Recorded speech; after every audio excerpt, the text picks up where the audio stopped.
आप देख रहे हैं लाइव हिंदुस्तान। अमेरिका, इस्राइल और ईरान जंग के हवाले से हमारे अपडेट लगातार जारी हैं। बेखौफ अंदाज क्या होता है, निडरता क्या होती है, बहादुरी क्या होती है, इसके किस्से तो बहुत सुनाए जाते हैं, लेकिन ये वो दौर है, ये वो जमाना है जब लोग इसे अपनी आंखों से देख रहे हैं। ईरान के मिनाब में पहले दिन अमेरिका और इजराइल ने स्ट्राइक की।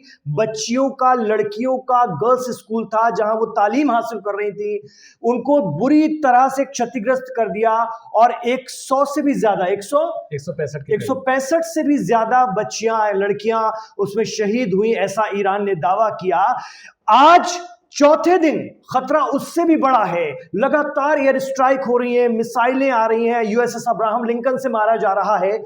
बावजूद इसके ईरान में उन बच्चियों के जनाजे में जो भीड़ उमड़ी है लोगों की, वो ये बताने के लिए काफी है कि हम निडर हैं, हम बेखौफ हैं, हम दुबकने वाले नहीं हैं, हम छुपने वाले नहीं हैं और जालिमों से, जैसा कि वो दावा करते हैं, घबराने वाले नहीं है। वो मैसेज दे रहे हैं और ये तस्वीर, ये वीडियो हम आपको दिखा रहे हैं। ये भारी भीड़ उन लड़कियों के जनाजे में उमड़ी है, समारोह जैसा हो रहा है, जनाजे में स्टेज बना है और वहां से तकरीरें हो रही हैं। अब आप सोचिए, सर पर छाई हुई है मौत। लगातार इजरायली प्लेन, अमेरिकी प्लेन, फाइटर जेट F-35 उड़ रहे हैं, F-16 उड़ रहे हैं, बावजूद इसके लोग बाहर हैं। ऐसे देश को आप डरा सकते हैं, ऐसे देश को आप धमका सकते हैं, ऐसे देश को आप खत्म करने का अज़्म ले सकते हैं? नामुमकिन। ये जंग बहुत लंबी चलेगी, ईरान नहीं घबराएगा। ये खबर बताइए। बिल्कुल, ये मिनाब का एलिमेंट्री स्कूल था, यानी प्राथमिक विद्यालय था, जहां पर ये हमला हुआ था। ईरान ने आरोप लगाया कि हमला इसराइल और अमेरिका ने मिलकर किया था, जिसके कारण जो है वो करीब 165 से ज्यादा बच्चियों की जान गई थी। चलिए, अब इसके अलावा अब इस खबर पर आते हैं। एक चीज जो इस वक्त वायरल हो रही है, एक सवाल जो वायरल हो रहा है कि तमाम इस्लामिक देश इस वक्त खतरे में हैं। न सिर्फ वे एक दूसरे से एक तरीके से जंग लड़ रहे हैं, बल्कि इस बीच अब ये सवाल उठने लगा है कि जो खुद को मुस्लिम देशों में सबसे सर्वश्रेष्ठ के तौर पर, या यूं कहें एक शब्द का इस्तेमाल होता है खलीफा, वो बनने की चाहत रखते हैं, तुर्की की तरफ हम इशारा कर रहे हैं। वो इस वक्त कहां हैं? क्या वो कोई रोल नहीं निभा रहा, या पर्दे के पीछे असल खेल क्या चल रहा है? बड़ा सवाल। हमारे यहाँ संस्कृत में एक सूक्ति है, यथा चतुर्भी कणकम परीक्षते निघर्षण छेदन ताप तारणे है, तथा चतुर्भी पुरुषः परीक्षते त्यागेन शीलेन गुणेन च कर्मणा।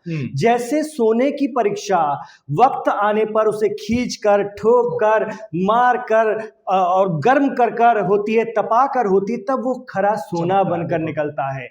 ऐसे ही इंसान की जो होती है परीक्षा वक्त आने पर होती है, उसके त्याग से, उसके अच्छे चरित्र से, उसके गुणों से, उसकी बहादुरी से, उसकी निडरता से।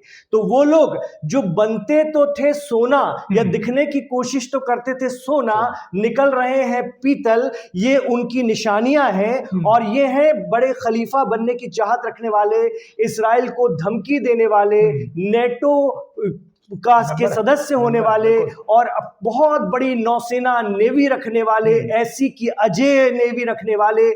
ये वो हैं, और ये वो हैं जिनके सुर्ख परचम पर सितारा और हिलाल बना है। एक और है इनके भाई, एक और है वो जो अपने आप को परमाणु ताकत बताते हैं। हमारा इशारा पाकिस्तान की तरफ है, उनके परचम पे भी सितारा और हिलाल है। मतलब कहते हैं कि सितारा और हिलाल, परचमे सितारा और हिलाल, पाकिस्तान का भी जी, रहबरे तरक्की ओ कमाल, परचमे सितारा ओ हिलाल, रहबरे तरक्की ओ कमाल। भाई कौन सा कमाल आपने कर दिया? आज आपकी जरूरत थी आलमे इस्लाम को, आलमे और ईरान को सबसे ज्यादा, लेकिन आप तो दुबके बैठे हैं, छिपे बैठे हैं और पसे पर्दा किसकी मदद कर रहे हैं? वो राज तो आगे खुलेंगे आने वाले वक्त में।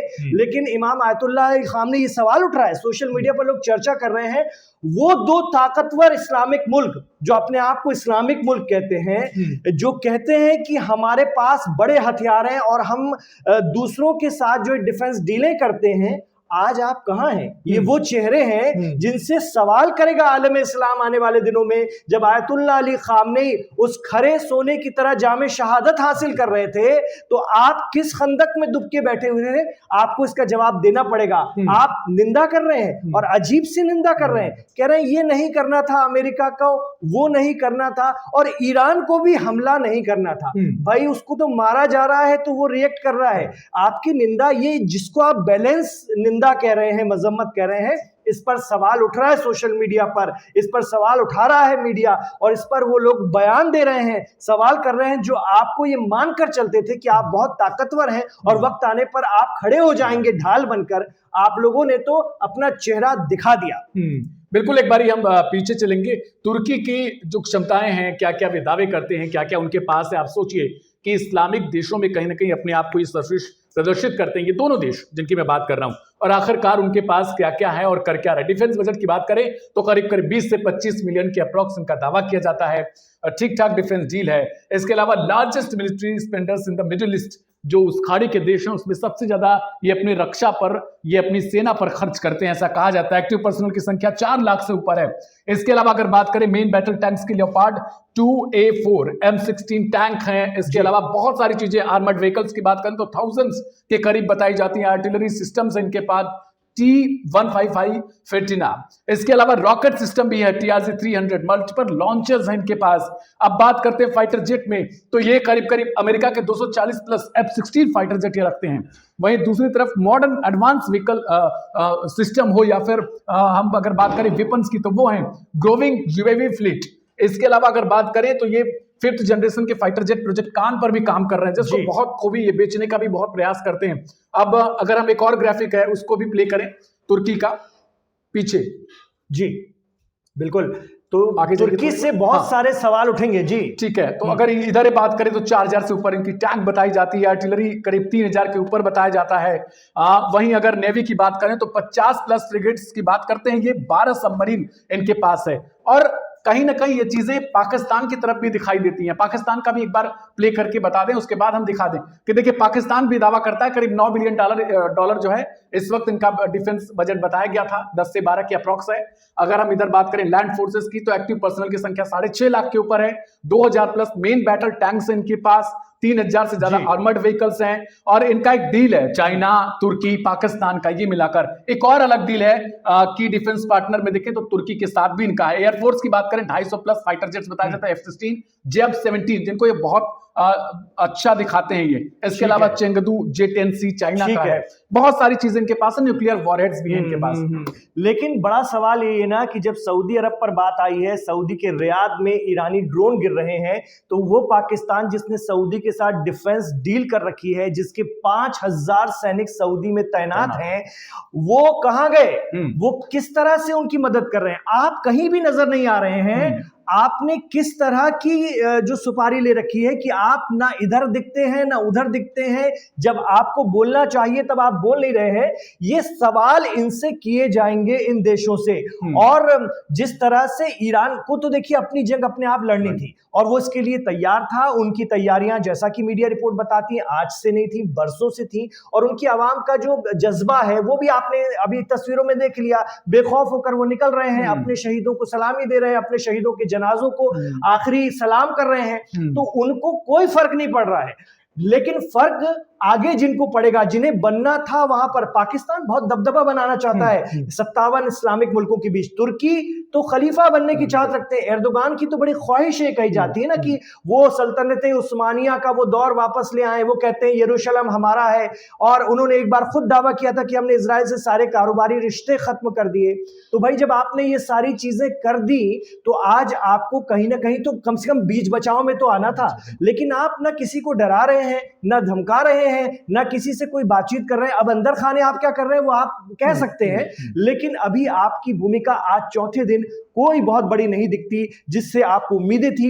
हमारे कमेंट्स में भी बहुत सारे लोग तुर्की को लेकर बड़ा जोश और वलवला दिखाते थे कि एर्दोगान जो है वो अर्तुगरुल गाजी और इस तरह की बातें वो किया करते थे। तुर्की तो आएगा, जब वक्त होगा तो आएगा। कहां है तुर्की और कहां है वो पाकिस्तान? तो बड़ा सवाल ये है कि आज ईरान और ईरान है, अंत होगा बुराई होगी, गलती होगी, वो सारा ईरान अपने ऊपर लेगा, और अगर फतेह होगी तो वो सिर्फ और सिर्फ ईरान की मानी जाएगी। बिल्कुल, अगर ऐसा हुआ तो कहीं ना कहीं बहुत बड़ी ताकत के रूप में ईरान उभर सकता है। बिल्कुल, ये लोग तो बिल्कुल दब जाएंगे खासतौर से मुस्लिम वर्ल्ड में, इस्लामिक वर्ल्ड में। जी बिल्कुल, क्योंकि सामने वाला सोचिए आप, अमेरिका महाशक्ति नंबर 1 पे, इजराइल वो भी बहुत तकनीकी टेक्नोलॉजी में आगे है। और अगर अब हम दूसरी तरफ बात कर ले, एक बार आप तुर्की का बताया आपने, पाकिस्तान की बात करें तो वहां पे यूएस काउंसुलेट पे, एम्बेसी पे हमले हो रहे हैं, वो वहीं की मुस्लिम आबादी कर रही है, उनकी जनता कर रही है। दूसरी तरफ मारे भी जा रहे पाकिस्तान के लोग, मारने वाला कौन है? वो अमेरिकी सैनिक हैं, उनके स्नाइपर्स हैं, शूटर्स हैं, और बचाने के लिए कोई नहीं है उन्हें। वो पाकिस्तान की बहुत दोगली नीति रही है, ये आपको बताएं। वो क्या करते हैं, सरकारी तौर पर तो साथ देते हैं उन लोगों का जिनके खिलाफ उनकी आवाम होती है, और आवाम को भी वहां से जो उनके रिलीजियस लीडर्स होते हैं, जो सरकार के साथ मिले होते हैं, वो प्रोवोक करते हैं कि तुम एक्शन में आओ। मतलब दुनिया को, मुसलमानों को ये संदेश जाए कि देखो देखो पाकिस्तान में भी भारी विरोध हो रहा है ईरान पर हमले का, और देखो अमेरिकन सिफारत खानों पे हमले हो रहे हैं। दूसरी तरफ उन्हीं की गवर्नमेंट अमेरिका के साथ मिलकर उनको मरवा भी रही है। तो मैसेज दोनों तरफ से जा रहा है, मतलब ऐसी छवि बन रही है कि देखो पाकिस्तान, मतलब एक होता ना एक लोगों की जज्बात से खेलना, तो वो कोशिश करता है पाकिस्तान। तो इनके चेहरे तो कोई आज से उजागर थोड़ी ना है, ये तो खुले हुए लोग हैं, और ये तो वक्त आने पर अपना रंग ऐसे ही बदलते हैं, इनसे उम्मीद भी नहीं थी। लेकिन हम ये सिर्फ इसलिए बता रहे हैं कि जो लोगों को गलत फहमी थी अभी तक के, हम कमेंट्स में पढ़ते रहते थे, वो भी कहीं ना कहीं दूर हो रही है। शौकत भारती हो गए, और भी बहुत से, अशरफ जैदी जो बड़े एक सहाफी हैं हिंदुस्तान के, जो मिडिल ईस्ट में रह के रिपोर्टिंग कर चुके, वो कहते हैं वक्त आया है कि सबके चेहरे उजागर हो रहे हैं, कौन कहां है ये सब नंगे हो जाएंगे, वो दिख रहा है, वो दुनिया याद रखेगी। चलिए, मिडिल ईस्ट में एक ड्रोन जिसका नाम शाहिद 136 है, वो बहुत बड़े पैमाने पर खलचल पैदा कर चुका है, खतरा पैदा कर चुका है, इसके अलावा परेशान कर चुका है। चाहे वो सऊदी की बात करें, यूएई की बात करें, बहरीन, कतर, किसी की भी आप ले लो, उसने तो बड़े बड़े पैमाने पर इन लोगों के यहां खतरा पैदा किया। ये ड्रोन वो आप देख रहे हो, इस ड्रोन के बारे में भी खासियत बताएंगे। यहां पर जाकर फट जाता है, वहां का पूरा एरिया खत्म कर देता है। यहां रहने वाले कौन थे? अमेरिकी सैनिक, ऐसा कहा जा रहा है ईरान के द्वारा। ये रियाद की तस्वीरें आप देख रहे हैं। लेकिन अब हम आपको उस ड्रोन की खासियत बताते हैं, क्योंकि इसने बहुत बड़े स्तर पर तहलका मचा रखा है ईरान की बढ़त में। कहीं ना कहीं जैसा बताया जा रहा है कि ईरान की बढ़त में इसका सबसे अहम रोल है शाहिद 136। अब देखिए इसके बारे में क्या क्या खासियत है इसकी। ये दावा किया जाता है कि लेंथ, इसकी लंबाई जो है वो 3.5 मीटर के आसपास है। वन वे अटैक है इसका, जाना और वहीं पर फट जाना, अपने साथ साथ दूसरों को भी लेकर जाना। इसके अलावा लॉन्च मेथड है, ट्रक माउंटेड है, और अगर इसकी बात करें विंग स्पैन की तो 2.5 मीटर के आसपास जो दोनों एरिया हैं, और स्पीड 150 से 200 किलोमीटर के आसपास, रेंज 1000 से 2500 किलोमीटर तक की बताई जाती है। वेरियस बहुत तरीके हैं, और भी वॉरहेड 30 से 50 किलोग्राम तक का एक्सप्लोसिव लेकर जाता है, जो बम वहां पर लेकर जाता है ये। इसके अलावा गाइडेंस जीपीएस भी, आईएनएस बेस्ड भी है, नेविगेशन इसमें, इंजन पिस्टन इंजन है, मतलब हर एक चीज। आपने ये भी सुना था कि अमेरिका भी इसी तरीके के ल्यूकास ड्रोन का इस्तेमाल कर रहा था। वो ड्रोन भी उनका शाहिद की नकल थी। उन्होंने इस बात को स्वीकारा था कि हम कॉपी बना रहे हैं क्योंकि हम सस्ते हथियारों की तरफ जाना चाहते हैं, और इसमें ईरान की महारत पहले से थी, इसलिए उन्होंने इस बात को स्वीकारा था, बकायदा उसको प्रदर्शनी में रख के बताया था कि हमने बनाया है, इसमें कोई छिपी बात नहीं है। और आज वही शाहिद ईरान के काम आ रहे हैं। यही रियाद में गिर रहे हैं, यही यूएई में गिर रहे हैं, ये मिडिल ईस्ट के बड़ी बड़ी इमारतों में गिर रहे हैं। और वो इमारतें जो कही जाती थी कि अजेय हैं, ये वही टाइटैनिक की तरह हैं जो कभी नहीं डूबेंगे, इतने मजबूत हैं, इतने डिफेंस इनका मजबूत है, और इनकी सुरक्षा में तो अमेरिका लगा हुआ है। आज ताश के पत्तों की तरह गिर रहे हैं, आग से दहक रहे हैं। आज भी लोग एयरपोर्ट में फंसे हुए हैं। तमाम चीजें हम दुबई से, और फिर हम बता रहे हैं कि जो खबरें आ रही है कि वहां पर ये कहा गया है सरकारों की तरफ से मिडिल ईस्ट में कि अब ज्यादा वीडियो बनाकर दुनिया में न डालें, हमारी गलत छवि बन रही। तो वो इस स्तर पर आ गए हैं। अब आप सोच सकते हैं ईरान ने वहां क्या किया होगा, कि वो छिपाना चाहते हैं कि कितना नुकसान हुआ है, क्योंकि सोशल मीडिया की ताकत इतनी ज्यादा है कि आप उसके आ रही खबरों को अब नकार तो सकते नहीं। मेन स्ट्रीम मीडिया को तो आप अपने तरफ मोल्ड कर सकते हो, लेकिन सोशल मीडिया का क्या करोगे, डिजिटल मीडिया का क्या करोगे? चलिए अंत में एक चीज और आपको बता दें कि इसराइल और अमेरिका की सबसे बड़ी दिक्कत, उन्हें समस्या इस चीज से भी थी कि बैलिस्टिक मिसाइल प्रोग्राम ईरान का रोक दिया जाना चाहिए। 2000 किलोमीटर तक की वो मिसाइलें बना रहा है। ये चिंता जो है वो डोनाल्ड ट्रंप की तरफ से बार बार जताई जाती रही है। इसके अलावा आपको एक और चीज बता दें कि इसराइल और अमेरिका की तरफ से ईरान में 25,000 ठिकाने चिन्हित किए गए हैं जिन्हें उन्हें नष्ट करना है। 1400 के आसपास उन्होंने दावा किया कि हमने नष्ट भी कर दिया। उनमें सबसे बड़ी, जो सबसे ज्यादा रेंज किसकी है, शायद ड्रोन की और मिसाइलों की, वो इन्हीं को नष्ट करना चाहते हैं। और दूसरी बात कि इस वक्त सबसे ज्यादा बढ़त सिर्फ और सिर्फ इनकी मिसाइल प्रोग्राम और इनके शाहिद ड्रोन की वजह से ईरान के पास है, जिसकी वजह से वो 4 दिन से जारी इस युद्ध में टिका भी हुआ है। और दूसरी तरफ इन दोनों देशों समेत कई देशों को परेशान करके रखा है उसने। और वो लोग इस वक्त सिर्फ यही सोच रहे हैं किसी तरीके से ये जंग रुक जाए, क्योंकि चले तो गए जंग में, लौटेंगे कैसे? बड़ा सवाल यही है। आप क्या मानते हैं, हमें कमेंट बॉक्स पर जरूर बताइएगा। आपको क्या लगता है ये जंग कितने और दिनों तक चल सकती है? प्रेसिडेंट ट्रंप कह रहे हैं 4 हफ्ते, पीएम नेतन्याहू कह रहे हैं सिर्फ 1 हफ्ते। आपको क्या लगता है, इससे ज्यादा चलेगी या वाकई इनके दावों में सच्चाई है? क्योंकि इनकी ताकत है इतनी ज्यादा, ये वाकई ताकतवर देश है और नुकसान बड़ा ईरान का कर रहे हैं, इसमें कोई दो राय नहीं। हम दोनों तरफ की बातें आपको बता रहे हैं, लेकिन हम बहुत से सवाल भी आपके सामने रख रहे हैं जिनके जवाब आपसे कमेंट बॉक्स में चाहेंगे। आप रहिए लाइव हिंदुस्तान के साथ।